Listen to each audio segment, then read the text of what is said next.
हम लोग आज पढ़ेंगे कक्षा 9 का पाठ अष्टम नीति पदानी। ये बहुत इंपॉर्टेंट है, इससे 1 या 2 श्लोक का अर्थ लिखने के लिए और प्रश्न उत्तर इससे आपके एग्जाम में आएगा, ऑब्जेक्टिव भी आएगा, तो इससे जो है कि सॉल्व हो जाएगा। तो ये नीति पदानी पहले लिया गया है, कैसे इसको लिखा गया है आप ये देखिए, आपका जो कि बुक है संस्कृत का, इसमें जो है कि दी गई है।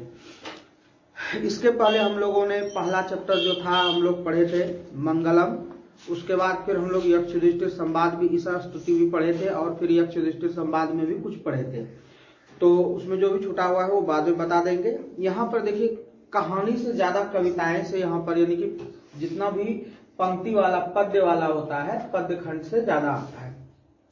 इसमें आपका बहुत सा श्लोक है, ठीक है। इस श्लोक में से हम लोगों को जानना है कि इसमें क्या है, कैसे कैसे हम लोगों को इसमें पूछा जाता है। पहला ऊपर में देखिए लिखा हुआ है संस्कृत भाषायाम नीति विषयकम विपुलम साहित्यम वर्तते। कहता है क्या, संस्कृत भाषा एक ऐसा विषय है जो कि साहित्य में बरतता है। साहित्य का मतलब देखिए, हम लोग जो भी चीज का ग्रहण करते हैं वह साहित्य कहलाता है।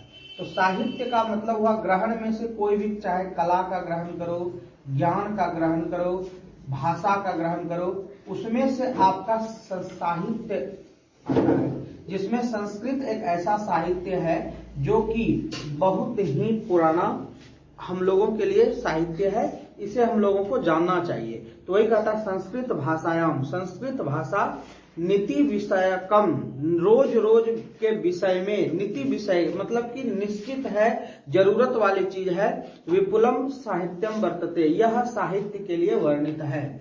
जैसे कि आप देव भाषा के लिए कर सकते हैं, या फिर और भी पौराणिक भाषाओं के लिए आप कहीं भी देखोगे तो भारत में संस्कृत में ही ज्यादा लिखे हुए मिलते थे पहले।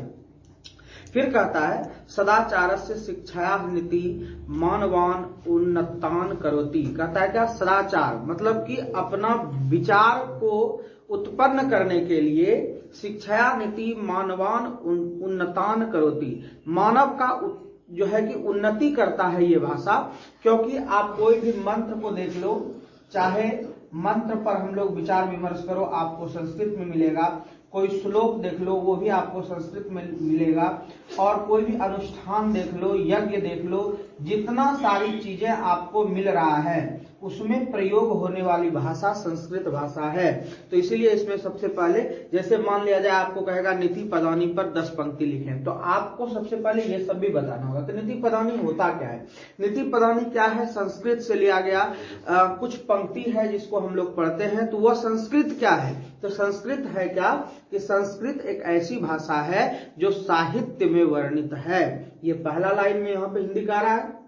आगे कहता है यह भाषा मनुष्य की उन्नति करने के लिए बहुत ही सार्थक सिद्ध होता है। मनुष्य की उन्नति, जैसे बहुत से विद्वान बनते हैं, मंत्र, श्लोक, अनुष्ठान, यज्ञ के जितने भी पद होते हैं उन सभी पद को सीख कर, बोल कर कोई भी कार्य करते हैं तो वह जो है संस्कृत भाषा में ही प्रयोग किया जाता है। किसी भी चीज का अनुष्ठान हो, पूजन हो, तो संस्कृत एक ऐसा चीज है। मीन्स इसमें कोई जरूरी नहीं है कि आपको, जैसे यहाँ पर लिखा हुआ है श्लोक लिखा हुआ है तो श्लोक ही पूछा जाएगा, जरूरी नहीं है। आपको कहेगा नीति पदानी पर 10 पंक्ति लिखे तो आपको ऐसे बताना है, या फिर नीति पदानी से आप क्या समझते हैं व्याख्या करें संक्षेप में, तो आपको ये बतानी होगी। तो इसलिए हम लोग टोटल प्रश्न को इसमें हम लोग इन्वॉल्व कर लेंगे, उसका उत्तर भी। आगे कहता है नीति क्वचित कथा रूपेण प्रकाश्यते क्वचित पद रूपेण। कहता है नीति मतलब प्रति, कहता है क्या कि कथा रूपेण, आप इसको कथा रूपेण भी समझ सकते हैं। जैसे इसमें एक श्लोक लिखा हुआ, ये सम न विद्या न तपो न दानम ज्ञानम न शीलम न गुणो न धर्म ते मृत्यु लोके भूमि भार भूता मनुष्य रूपेण मृगा सरंती। ये वाला श्लोक बहुत ज्यादा है, 10th में भी है और 9th में भी है। और इससे पहले पुरानी जितनी भी संस्कृत की किताबें थी कक्षा 10वीं से नीचे तक के, उसमें आपको ये श्लोक देखने के लिए मिलते थे। तो आप इसको कथा के रूप में भी सुन सकते हैं और आप जो है श्लोक के रूप में भी इसे अध्ययन कर सकते हैं। जैसे आप महाभारत सुनते होंगे, रामायण कभी पाठ सुनते होंगे, तो वहां पर 2 तरह की बातें, एक संस्कृत में भी लिखी हुई है और उसका एक भावार्थ के साथ अर्थ में। तो इसीलिए संस्कृत भाषा से हम लोग उसे अर्थ के रूप में भी समझ सकते हैं और फिर उसका यानी कथा रूपेण, कथा के रूप में भी, और फिर कहता है पद रूपेण मीन्स पद के रूप में भी। तो वही यहाँ दोनों कहता है कि यह संस्कृत भाषा कथा के रूप में भी प्रकाशित है और पद के रूप में भी प्रकाशित है। पद का मतलब हो गया आपका जो पद होता है ना, एक पद दो पद, यानी कि आपका पंक्ति हो गया। जैसे हम लोग कविता हिंदी में भी पढ़ते हैं तो आपको गद्य खंड और पद्य खंड मिलता है। कविता में आप पद्य पढ़ते हैं, उसका अर्थ करते हैं तो गद्य मिलता है, अर्थ मिलता है। ठीक उसी तरह से संस्कृत में भी कुछ श्लोक होंगे, उसका हम लोग अर्थ करेंगे। तो यानी कि पद्य और गद्य, तो 3 लाइन हम लोगों ने पढ़ा। 3 लाइन में कितनी चीजें सीखे कि यदि आपको कहा जाए कि नीति पदानी का आपको व्याख्यान करना है तो सबसे पहले इस किताब का नाम क्या है, पता है आप लोगों को? क्या? पीयूषम भाग 1 होगा ये, ठीक है, पीयूषम भाग 1। ठीक है, तो हम लोग लिखेंगे कि नीति पदानी शीर्षक पाठ हमारे पाठ्य पुस्तक पीयूषम भाग 1 से वर्णित है या संकलित है या ली गई है।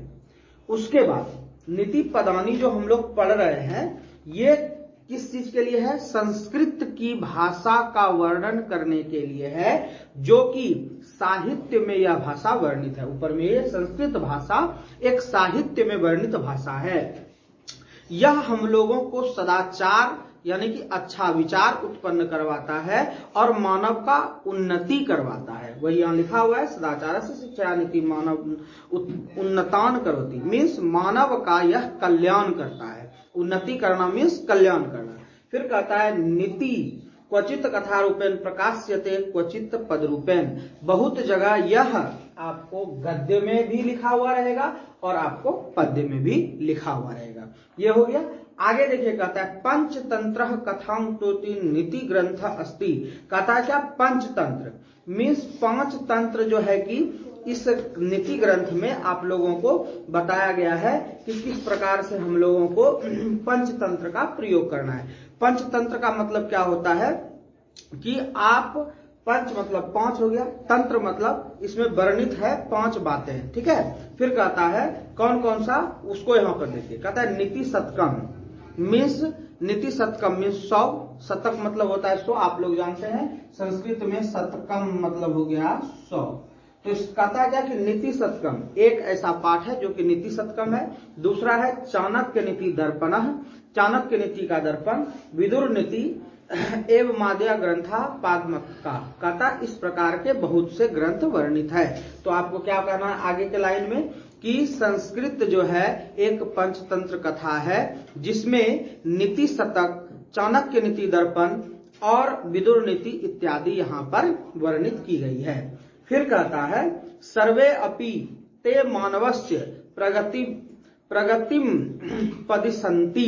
कहता है क्या कि पदी मतलब होता है पद पर, रास्ते पर, प्रगति मतलब आगे बढ़ने के, और फिर संति मतलब चलना। कहता है क्या कि इससे मनुष्य मानव का प्रगति होता है। इस भाषा से सर्वे अपि मतलब इन सभी चीजों से मानव का क्या होता है कि प्रगति होता है। तय मानवः विचार पूर्वकम स्वयं मार्गम निश्चित्य सत्कार्य कृत्वा उन्नतो भवति। और जो मनुष्य संस्कृत भाषा का आवाहन करता है और उसे विचार पूर्वक स्वीकार करता है, उस मनुष्य का कहता है क्या निश्चित मतलब निश्चित ही सत्कार्यम सभी कार्य होते हैं, कृत्वा उन्नतो भवति और वह उस प्रकार करता है तो उसका उन्नति होता है।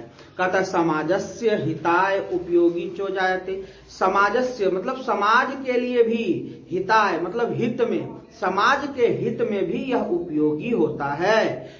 और लास्ट में कहता है प्रस्तुते पाठे, इस पाठ में वर्ण हरिकृतस्य नीति शतकस्य सरलानी पद्यानि संकलनानि सन्ति। और इस पाठ में नीति शतक के, नीति शतक में 100 पदों से कुछ पद निकाल करके यहाँ पर रखा गया है। इसी पर हम लोग विचार विमर्श आज करेंगे। ये था नीति पदानी का ऊपर वाला। तो ऊपर वाला क्यों पढ़ना होता है कि हम लोग कोई भी चीजों पर वर्णन जब करें तो हम लोग आसानी से उसका आंसर 10 लाइन में दे सकते हैं। तो 5-7 लाइन ऊपर में ही हो गया।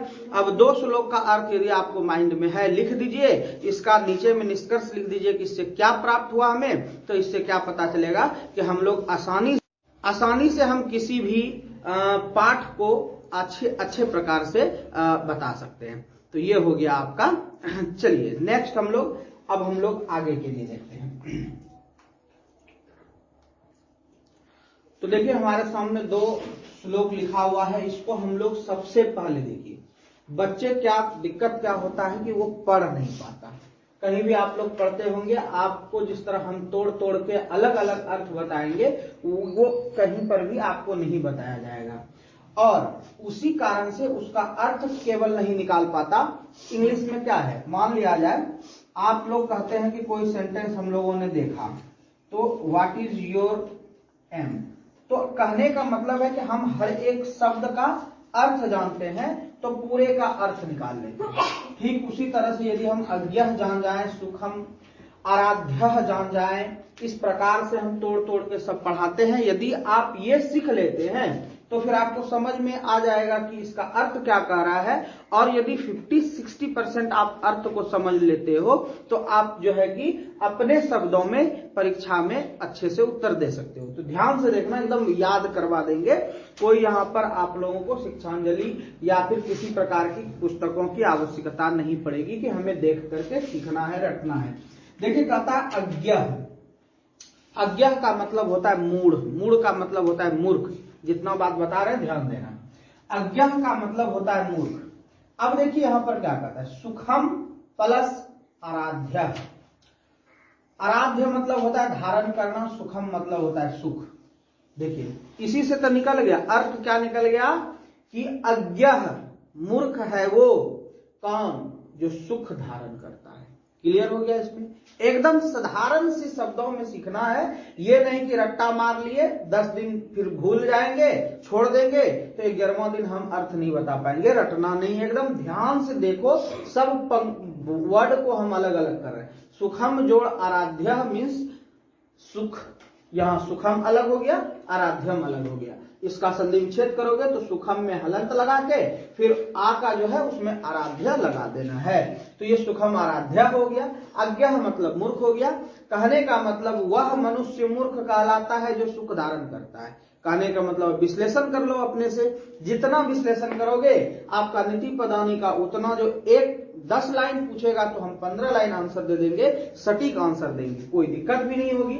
यदि 10 पंक्ति नहीं कहता है, केवल कहता है व्याख्या कीजिए, तो समय निकाल करके एग्जाम में 10 से 15-20 लाइन लिख दीजिए, जितना आप जानते हैं। ये नहीं कि हम लोग नियमतः नहीं लिख पाएंगे, शुरू से लिखना है। जैसे मैंने आपको बताया कि पीयूषम भाग को बताते हुए, नीति पदानी का व्याख्या करते हुए, संस्कृत भाषा का व्याख्या करते हुए, और संस्कृत क्यों पढ़नी चाहिए इसकी व्याख्या करते हुए एक पैराग्राफ बनाना है। दोनों अर्थ यदि आ जाए, या फिर कहेगा नीति पदानी पाठ्य से किसी एक श्लोक का अर्थ का वर्णन करते हुए विस्तारित करें, तो कोई भी एक इसमें से कोई, अभी आज हम 2 ही पढ़ेंगे, क्योंकि एक ही दिन में सब बताने से कोई फायदा है नहीं। इसको एक एक करके सीखना है। आपको हम किसी भी पासपोर्ट से नहीं बता रहे थे। क्या हो गया पहला अर्थ, यहाँ 4 पार्ट में ये विभाजित है, एकदम ध्यान देना।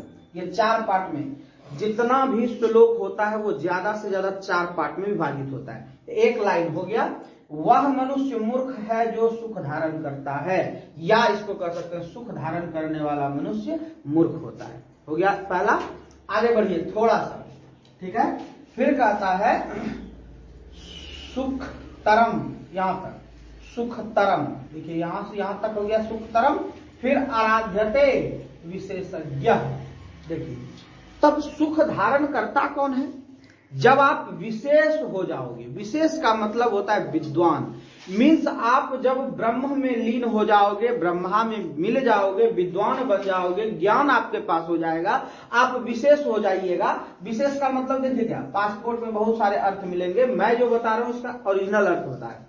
विशेष का मतलब होता है कि जो किसी भी चीज का विशेषता बताए उसे विशेषण कहते हैं। तो उसी से निकला क्या, विशेष। उसी से विशेषज्ञ शब्द बना कि जो खास होता है उसी को विशेष कहा जाता है। लड़का कोई विशेषण नहीं हुआ, लड़का गोरा है, काला है, तेज है, तब हम लोग उस पर बात विचार विमर्श करते हैं उसकी विशेषता क्या है। ठीक उसी तरह से यहां पर कहता है कि मनुष्य की विशेषता वाला मनुष्य सभी होता है, उतने में से जो विशेष होता है उसी को विशेषज्ञ कहा जाता है। कहता है क्या कि सुख धारण करने वाला विशेष मनुष्य होता है, तो उस विशेष मनुष्य में हम किसे रखेंगे? ज्ञानी पुरुष। तो ज्ञानी से ही समझ लीजिए, कोई जरूरी नहीं है कि उसे किताब का ही ज्ञान हो। ज्ञान अलग अलग प्रकार का होता है। अभी आप 9th क्लास में पढ़ रहे हो तो 8-10 किताब पढ़े, जैसे ही आप 10th के बाद इंटर में जाते हो 3 ब्रांच में बढ़ जाएगा, आर्ट्स, साइंस, कॉमर्स। वाणिज्य में पढ़ो, कला में पढ़ो, विज्ञान में पढ़ो। विज्ञान में भी पढ़ करके जब आप ग्रेजुएशन में जाओगे तो वहां आपका पार्ट्स बदल जाएगा कि हम फिजिक्स लेंगे, केमिस्ट्री लेंगे, बायो लेंगे। बायो लीजिएगा तो आपको वहां पर डिपार्टमेंट बदल जाएगा, बोटनी लेंगे, जूलॉजी लेंगे।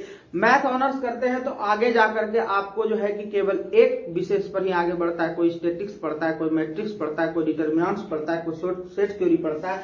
तो ठीक उसी तरह से अब डॉक्टर ही बनता है, कोई फिजिकल बनता है, कोई सर्जन बनता है। तो इस प्रकार से आप लोगों को भी समझना है कि विशेष किसी भी चीज में होना है। कहने का मतलब यदि शिक्षा ग्रहण कर रहे हैं तो शिक्षा में विशेष होना है, कोई गुण प्राप्त कर रहे हैं उसमें विशेष होना है, तो वैसे व्यक्ति को विशेषण कहा जाता है। और जिसके पास विशेष हो जाता है, जिसके पास विशेष मत ज्ञान हो जाता है, उसके पास सुख खुद आ जाता है। एक श्लोक था, हम लोग पढ़े थे, आप लोग भी 10th में जाओगे तो उसमें लिखा हुआ है, विद्यार्थिना कुतो सुखम सुखार्थिना कुतो विद्या। कहता है क्या कि विद्या ग्रहण करने वाले को सुख नहीं चाहिए और सुख चाहने वाले को विद्या नहीं चाहिए। मीन्स यदि आप सुख चाहोगे तो विद्या प्राप्त नहीं होगी और विद्या चाहोगे तो सुख प्राप्त नहीं होगा। तो पहले विद्या प्राप्त कर लो और विशेष बन जाओ, सुख आपके पीछे पीछे घूमते घूमते आएगा। ये नहीं कि पहले हम सुख चाहने लगे तो विशेष नहीं बन पाओगे। मीन्स आपको क्या करना है? पहला चीज हो गया क्या कि सुख चाहने वाला मनुष्य मूर्ख होता है। मूर्ख क्यों होता है? कि सुख के साथ विद्या प्राप्त नहीं होगी, और जिसे विद्या नहीं होगा तो उसे ही मूर्ख कहा जाएगा। तो उसी श्लोक का यहां भी विश्लेषण हो गया, लेकिन यहां पर कह रहा है पहला लाइन में कि सुख चाहने वाला मनुष्य मूर्ख होता है और सुख धारण करने वाला मनुष्य विशेष होता है। दोनों बात कह दिया कि सुख चाहने वाला मनुष्य क्या होता है? मूर्ख भी होता है, और जो सुख धारण कर लेता है वो विशेष होता है। या तो यह कह सकते हैं कि विशेष मनुष्य सुख धारण करता है। तो विशेष मनुष्य में हम लोग कोई भी पढ़ करके यदि आप अपने टारगेट तक पहुंचते हैं, कोई भी कार्य में आप यदि अपने टारगेट तक पहुंचते हैं, तो क्यों पहुंचते हैं? आप जो चीज करना चाहते हैं उससे आप पैसे कमाएं, अपना नाम कमाएं इत्यादि। तो जैसे ही विशेष बन जाओगे तो आपको सभी चीजों की जरूरत पूरी होने लगेगी। पूरी हो गई तो सुख मिल गया। वही कह दिया क्या? सुखम तरम आराध्यते। कहने का मतलब विशेष मनुष्य ही सुख प्राप्त करता है। तो विशेष मनुष्य मीन्स, कोई पूछे विशेष मनुष्य का बात इसमें क्यों कहा गया है? कहता है ज्ञानी मनुष्य के लिए, विद्वान मनुष्य के लिए, पंडित मनुष्य के लिए। अब आगे के बात को देखिए क्या कहता है। यहां पर ध्यान से देखना, देखिए क्या लिखा हुआ है, ज्ञानल वधुर, यहां तक। उसके बाद है विदधम। ये जो रो है ना वह आह में बदलता है। ठीक है, हम लोग पढ़ेंगे जैसे जाकर के संधि विच्छेद में, तो आपको वहां पर पता चलेगा। जैसे दुर्जन, दुह जोड़ जन, आप लोग जानते हैं कि ये सब चीज हम लोग पढ़े हैं। और फिर जो संधि विच्छेद में थोड़ा सा दिक्कत हो रहा है जिन्हें, जैसे देखिए दुह जोड़ जन, तो ये रेफ कहां जाता है? अह में, विसर्ग में जाता है।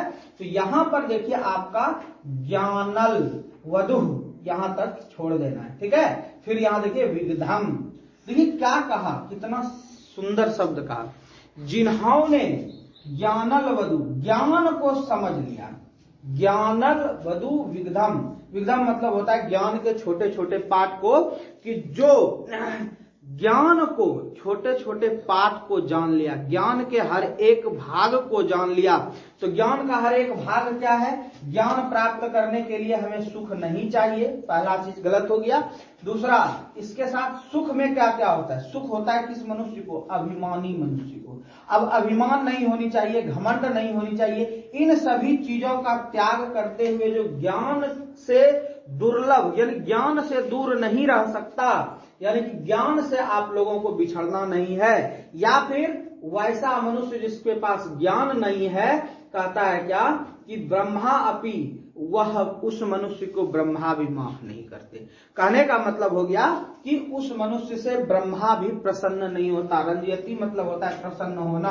तो देखिए किन किन बातों से दूर रहने के लिए कहा है। तो हम लोगों का फिर से क्या हो गया, देखिए तो ये हो गया पूरा का पूरा अर्थ बता देते हैं एक बार, इसको याद रखना है। वैसा मनुष्य जो सुख चाहता है वह मूर्ख होता है, सुख चाहने वाला मनुष्य विशेष होता है। जो मनुष्य ज्ञान से दूर रह जाता है उससे ब्रह्मा भी खुश नहीं कर सकता। चार बातें हैं। जो मनुष्य ज्ञान से दूर रहता है, या सॉरी यहां पे हो गया जो ज्ञान से, सुख चाहने वाला मनुष्य मूर्ख होता है, सुख धारण करने वाला मनुष्य मूर्ख होता है। यहां पर कहा कि सुख प्राप्त करने वाला मनुष्य विशेष होता है। ज्ञान से दूर रहने पर ब्रह्मा भी उसे खुश नहीं कर सकते। तो किसी भी मनुष्य को ब्रह्मा ही खुश करता है, क्योंकि उसे यदि जीवन देता है तो उसे भोजन भी देता है और अंत में मरने तक की भी उसकी समय सीमा को रख देता है, चाहे वो जिस हाल में रहो, कष्ट में रहो, सुखी में रहो। पूरा का पूरा अर्थ मैंने आपको डिफाइन करके पढ़ा दिया।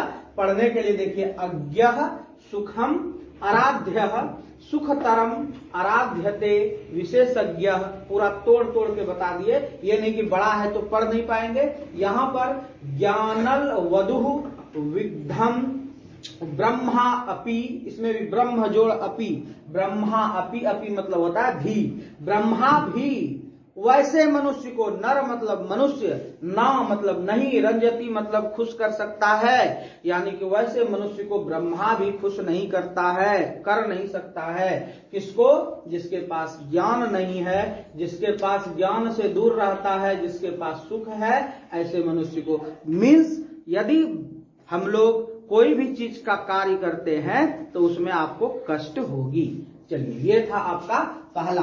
तो कहिएगा कि सर अर्थ बताइए, तो वीडियो को देखिए, अर्थ समझ में आ जाएगा। और अपने मन से अर्थ लिखना है, रटना नहीं है। जो सुख चाहता है वह मनुष्य मूर्ख होता है, सुख चाहने वाला विशेष होता है। वह मनुष्य जो ज्ञान से विमुख होता है, ब्रह्मा भी उस मनुष्य को खुश नहीं कर सकता। एकदम क्लियर रूप से ये 110% सत्य बातें हम लोगों ने सीख लिया, ना ही किसी पासपोर्ट से, ना ही कुंजिका से। आइए नेक्स्ट पर बात करते हैं। नेक्स्ट में देखिए, नेक्स्ट में भी बहुत सारी चीजें लिखा हुआ है, इसको भी हम लोग देख लेते हैं। देखिए यहां पर लिखा हुआ है ये शाम, ये शाम मतलब होता है यश। यश देखिए क्या होता है, जिस चीज का भी यश हो। यश का मतलब होता है कला। आपके पास पढ़ने की कला हो, आपके पास सोचने की कला हो, आपके पास ज्ञान की कला हो, आपके पास कुछ दिखाने की कला हो। कोई जरूरी नहीं है कि मतलब मनुष्य केवल शिक्षा के कार्यक्रम में ही आगे बढ़ता है। शिक्षा के साथ अनुशासन है। चाहे आप क्रिकेटर को देख लो, चाहे आप नेता को देख लो, तो उसके साथ ज्ञान होते हुए वो आगे बढ़ता है। तो यश होना चाहिए, यशस्वी होना चाहिए। उस काम को करने के लिए उसे लगनशीलता होनी चाहिए, चाहे वो किसी भी काम को करे। तो ये हो गया यश। क्या हो गया? जिसके पास ना यश है। ध्यान से देखना, यश तो पहले मैंने यश ही कहा, लेकिन यश का अर्थ भी बताया। यश का मतलब होता है काम करने की इच्छा, काम करने की कला। जिस मनुष्य के पास ज्ञान की कला है उसके पास यश होगा। दूसरा देखिए विद्या, दूसरा है विद्या। तो यश पहले विद्या प्राप्त करने की इच्छा जागे ना। यश का मतलब होता है इच्छा, कि आप उस कार्य को करने के लिए जा रहे हो, तभी आप ज्ञान प्राप्त करोगे। कोई काम करना है, काम हम शुरू ही नहीं करेंगे तो काम पूरा होगा नहीं। अतः क्या होगा? वैसे मनुष्य जिसके पास ना यश है ना विद्या है। ये देखिए तप, तप का मतलब समझना। तप का मतलब होता है तपाना। तपाना क्या? आप लोग 10th में जाओगे ना, तो वहां पर एक श्लोक आप लोगों को पढ़ना पड़ेगा, या फिर नहीं भी होगा, अभी पहले था कि सोने की परीक्षा 4 प्रकार से ली जाती है। सोने की परीक्षा 4 प्रकार से, निघर्षण, छेदन, ताप, ताड़नय। क्या कहे सुनिए, ताप यहां पर तप आया है ना, उसी के बारे में बोल रहे हैं। निघर्षण, छेदन, ताप, ताड़नय। असली सोना की परख निघर्षण, उसे पूरा निघर्षण घिसा जाता है। आप कितनों काला कलूठा पत्थर पर उसे घिस दीजिए, सोना अपना रंग नहीं बदलेगा। निघर्षण। छेदन, जितना छेद कर सकते हो उसमें, फिर उसे आग में गला दो और फिर उसको जब ठोस में बदलो तो आपको वो जो है कि उसी प्रकार से नजर आएगा, चाहे उस पर कितनों भी आप छेद कर दो। ताप मतलब तपा दो, आग में कितनों दे के जला दो, आग बुझ जाएगी लेकिन सोना जलने वाला नहीं है। ताड़ना मतलब होता है कि पीटना। तो ये होता है। तो उसी प्रकार से मनुष्य की भी परीक्षा होती है, त्यागेन शीलेन गुणेन कर्मणा, त्यागशील और गुण और कर्म से। यहां पर हो गया क्या, जिसके पास ना यश है, जिसके पास ना विद्या है, जिसके पास ना तप है। तो सबका अर्थ भी बता दी। कोई पूछे तप क्या होता है, तप का मतलब होता है किसी भी कार्य को करने के लिए उसमें तपना। तपना मीन्स लोहे को हम यदि बिना आग में डाले पीटेंगे तो वो जल्दी आगे नहीं बढ़ेगा या फिर उसमें धार नहीं होगा, लेकिन जैसे हम आग में दबा देंगे, उसे आग में पिघला देंगे तो वो जल्दी होने लगता है। ठीक उसी तरह से ज्ञान अर्जन करने के लिए अपने आप को तपा दो, आपको ज्ञान आपके पीछे भागती हुई आ जाएगी। उसके बाद कहता है तप हो गया। दान, दान देखिए यहां पर ये नहीं कह रहा है कि आप 10 रुपया किसी को दान करो। दान करना मनुष्य जीवन का सबसे बड़ा दान क्या होता है, अपने अभिमान का दान कर दो, अपने घमंड का दान कर दो, अपने अंदर जो कुरीति है उसका दान कर दो, अपने अंदर जो खराब कर्म है, दुष्कर्म है, उसका दान कर दो। ये नहीं कहता कि आप मंदिर और मस्जिद में जाकर के चढ़ावे चढ़ाएं तो वो दान कहलाता है, नहीं, क्योंकि दान का मतलब होता है अपने अंदर के व्यभिचार को खत्म करना दान। कोई पूछे कि ओरिजिनल दान क्या है, तो दान है अपने बुरे कर्म का परित्याग कर देना, दान कहलाता है। तो क्या हो गया, जिसके पास ना यश है, ना विद्या है, ना तप है, ना दान है। अब आया लास्ट में ज्ञान। तो विद्या प्राप्त करोगे, तप भी होना चाहिए, क्योंकि ज्ञानी मनुष्य को आप एक गाली दे दोगे वो सुनेगा भी नहीं कि आपने क्या कहा, लेकिन मूर्ख को कुछ कह दो या फिर थोड़ा पढ़े लिखे को कह दो, वो तुरंत गुस्सा करेगा। कहने का मतलब क्या हो गया कि जो बहुत ज्यादा ज्ञानी है उसके पास इन सारी चीजों की कोई आवश्यकता नहीं। तो तप हो, दान हो, विद्या हो और यश हो, ये सभी चीजों से मिलकर के बनता है ज्ञान। जब आपके पास विद्या होगी, यश हो गया, विद्या हो गया, तप हो गया, दान हो गया, ज्ञान हो गया। अब देखिए शील क्या होता है। शील का मतलब होता है कि पत्थर बने रहो। पत्थर बने रहो मतलब क्या, पत्थर के जैसे बैठे रहो नहीं। आपको किसी ने कुछ कह दिया, सुन के रखो अपने अंदर में, उसका जवाब उनको खुद मिल जाएगा यदि आप सत्कर्म के रास्ते पर चलोगे तो। फिर कहता है गुणो न धर्म, ना तो गुण है और ना धर्म है। पूरा लाइन याद है, आप लोग भी याद कर लेंगे। जिसके पास ना यश है, ना विद्या है, ना तप है, ना ज्ञान है, ना शील है, ना गुण है और ना कर्म है। संस्कृत में ये सब न विद्या, न तपो, न दानम, ज्ञानम, न शीलम, न गुणो, न धर्म, इतना हो गया ऊपर का। कहता है ते, आप लोगों को पता है सह तौ ते, तो क्या हो गया, तौ ते मतलब वे लोग, ठीक है, सम न वह तौ न वे दोनों, ते न वे लोग। मृत्यु लोक, यही है मृत्यु लोक। हम लोग जहां पर हैं, यहां पर जो आता है यहां से उसे एक दिन जरूर जाना पड़ता है, तो यह है मृत्यु लोक। यहां पर कहता है क्या, वे लोग इस मृत्यु लोक में, भूवि मतलब पृथ्वी पर, भार मतलब वजन के समान, भूता मतलब भूत मनुष्य, कहता है क्या भार के समान रहता है। लेकिन और भी कहता है मनुष्य रूपेण, मनुष्य के रूप में, मृगा चरंती, मृगा की तरह चरंती मतलब विचरण करता है। एक बार पूरे नीचे वाले को देख लेते हैं। कहता है ते मृत्यु लोके भुवि भार भूता मनुष्य रूपेण मृगा चरंती। यहां भी देखिए स्वचंजुग जो लगा हुआ है, तो मृगा स्वचंजुग जो है ये स्व जो है अ में बदल जाता है और यहाँ चरंती हो जाता है। और चरंती लगने का मेन कारण था ते, क्योंकि सह तौ ते आपका बहुवचन है और फिर ती तह अंति में भी बहुवचन लगता है। तो ये सारी चीजें हम लोग एक दिन में सीख नहीं पाएंगे, इसको प्रतिदिन धीरे धीरे धीरे धीरे अध्ययन करोगे तो सब कुछ समझ में आएगा। एक एक श्लोक का अर्थ मैंने बताया। कहता है जिसके पास न यश है, न विद्या है, न तप है, न दान है, न ज्ञान है, न शील है, न गुण है और न धर्म है, वे लोग इस मृत्यु लोक में पृथ्वी पर भार के समान मनुष्य रूप में होते हुए भी मृगा की तरह विचरण करते हैं। मृगा की तरह का क्यों उदाहरण दिया? मृगा का शरीर स्वर्ण के जैसा, सोने के जैसा होता है, लेकिन आप वहां जाओगे तो वह भी एक खाल ही होती है। शरीर का, त्वचा का एक खाल होता है, ना कि सोना होता है। तो उसी प्रकार से मृगा कितनों चमकदार हो जाए, वो सोना नहीं बन सकता। ठीक उसी तरह से इन सभी चीजों के बिना वह मनुष्य रूप में हो, लेकिन मनुष्य नहीं हो सकता। ये हम लोग आज 2 श्लोक पढ़े। आशा है आप लोगों को बहुत अच्छा समझ आया होगा। अगले क्लास में फिर इसके बचे हुए 6 श्लोक को हम बताएंगे। इसी प्रकार से बताएंगे, ये नहीं कि केवल आएंगे और थोड़ा सा बता दिए। अगले क्लास में फिर मिलते हैं।